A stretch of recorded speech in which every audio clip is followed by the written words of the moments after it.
Assalamualaikum warahmatullahi wabarakatuh. Pemirsa, sahabat Nasrul Kadin, jumpa lagi kita di channel Nasrul Kadin pada siang hari ini. Pemirsa, hari ini kita di video kali ini ya kita coba mengangkat satu isu ya. Ada berita dari yang dimuat oleh media online. Nah, media online ini media online daerah tetapi berbasis nasional ya. Namanya Gurindam ID. Hari ini kita coba bahas tentang sosok seorang Jenderal Purnawirawan Muldoko. Tetapi pemirsa, kali ini kita tidak membahas isu-isu yang santer belakangan ya, tentang ada berita-berita yang katanya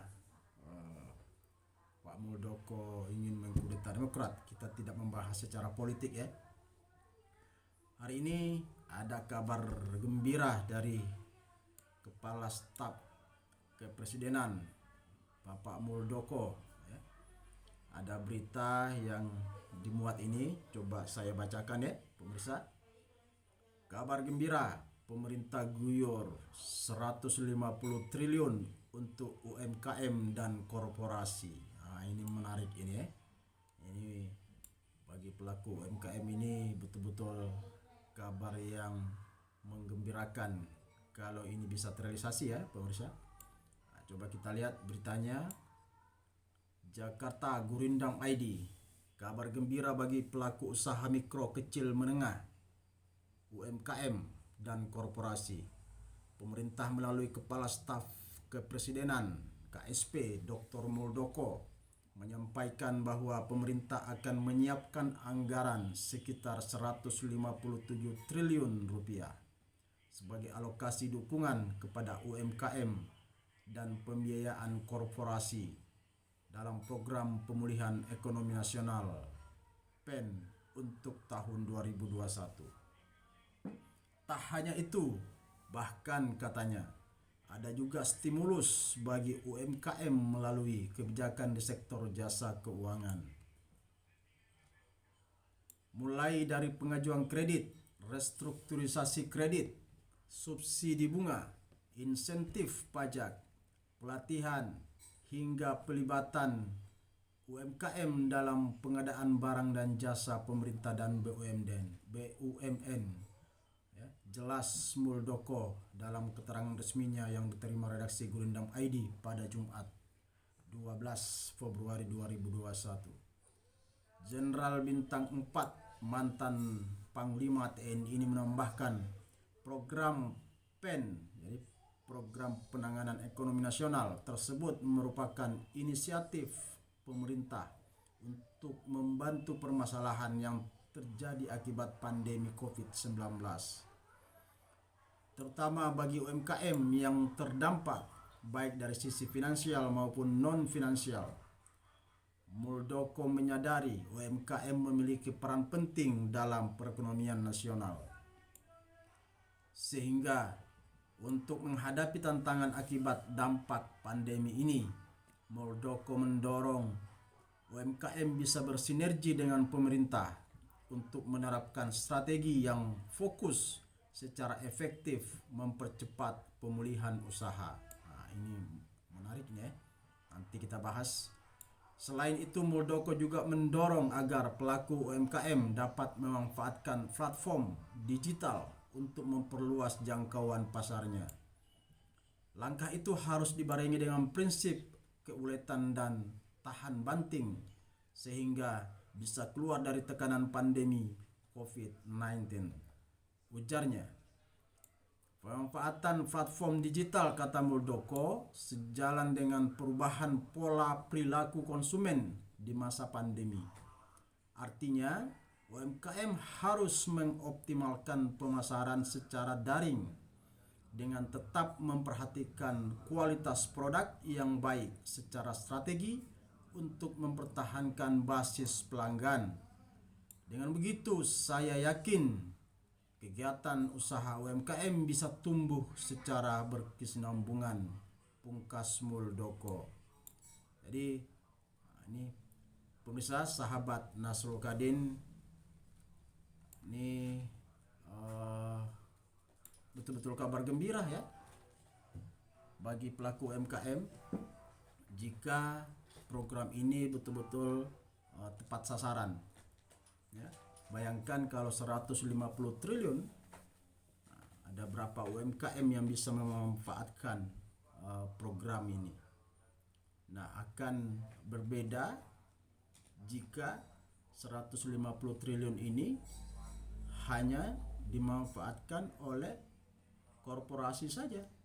Nah, itu dia.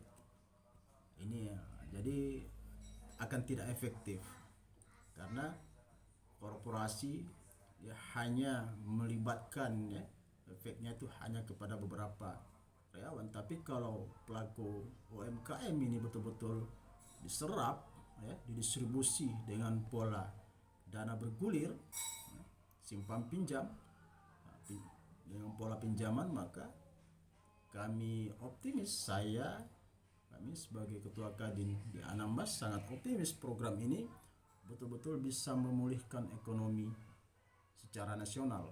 Jadi kita berangkatnya dari daerah. Kemudian yang kedua, kita berharap bahwa program 150 triliun untuk UMKM ini tidak terbatas untuk di daerah yang terpusat di beberapa daerah saja. Misalnya di daerah Jakarta saja atau di daerah Jawa, tetapi ini betul-betul dilakukan pemerataan ya. Terutama di daerah-daerah yang daerah-daerah perbatasan ya, seperti ya di Kabupaten Kepulauan Anambas ini.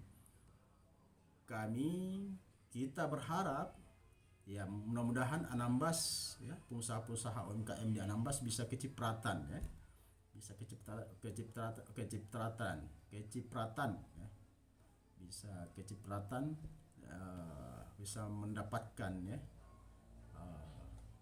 dana ini sehingga betul-betul bisa menjadi basis ekonomi baru ya, pertumbuhan ekonomi baru di pasca pandemi ini. Nah, coba kita tarik ya ke video-video saya sebelumnya tentang bagaimana membangun strategi khusus di sektor perikanan. Nah, Kadin Anambas kemarin sudah di video sebelumnya sudah memaparkan tentang ada beberapa strategi khusus terhadap pelaku UMKM di sektor perikanan. Misalnya bagaimana kita bisa menciptakan 1.600 pelaku UMKM. Kalau hari ini hanya sekitar 380 UMKM. Nah, berarti masih ada kekurangan kurang lebih 1.000 UMKM. Nah, 1.000 UMKM inilah yang dalam jangka waktu beberapa tahun ini kita mulai ansur-ansur untuk menciptakan pelaku-pelaku UMKM di sektor perikanan. Nah, sebenarnya program inilah yang ditunggu-tunggu oleh para pelaku-pelaku UMKM di daerah-daerah, di kabupaten kota khususnya.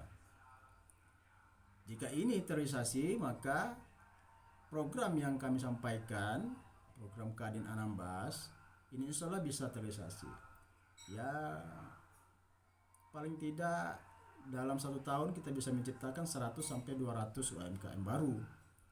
Nah, jika ini sudah bergerak, maka karena ini programnya bentuknya dana bergulir ya, ada pengembalian, nanti pada tahun berikutnya nanti bisa menambah lagi ya, akan bisa pelaku UMKM bisa bertambah, sehingga muncullah yang namanya ada teori trickle down effect ya.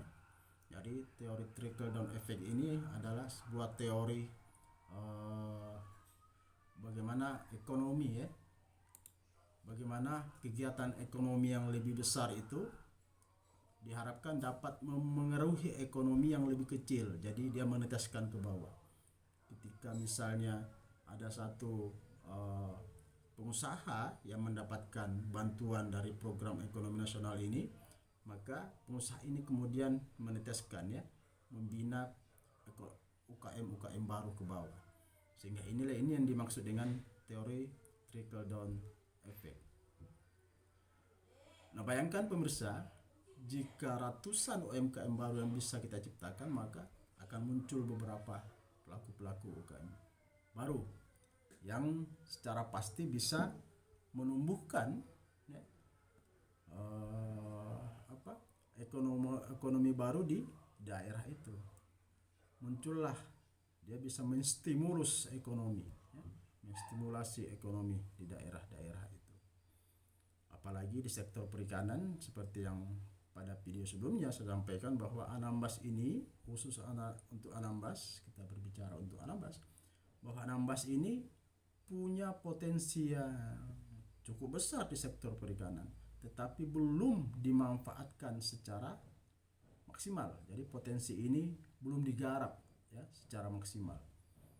Nah, kesempatannya ini peluang emas bagi para pelaku-pelaku UKM, koperasi untuk bisa mengejar program apa yang disampaikan oleh Pak Muldoko ini. Sekali lagi saya sebagai Ketua Kadin mengapresiasi ya, menyambut baik dan mengapresiasi program pemerintah ini, dan kita berharap bahwa ini tidak hanya sebatas lip service ya, tapi betul-betul ini diberikan secara tepat sasaran kepada pelaku-pelaku UMKM, baik pelaku UMKM yang lama tetapi kemudian dia berdampak karena pandemi, kemudian kita menciptakan pelaku UMKM baru, sehingga ini bisa ya, sekali lagi ini bisa perputaran ekonomi itu bisa berjalan. Saya pikir itu bahasan kita pada sore hari ini, pemirsa. Mudah-mudahan video ini bisa sampai ke Pak Muldoko, dan sekali lagi saya Kadin Anambas mengapresiasi program ini, dan kita berharap pemerintah pusat bisa secara lebih selektif, lebih adil dalam pendistribusian program ini kepada daerah-daerah, tidak hanya fokus kepada korporasi, tetapi betul-betul sampai menyentuh kepada pelaku-pelaku UMKM di daerah-daerah, khususnya di daerah perbatasan, termasuk seperti di Kabupaten Anambas. Terima kasih pemirsa, sampai ketemu lagi di video selanjutnya. Assalamualaikum warahmatullahi wabarakatuh.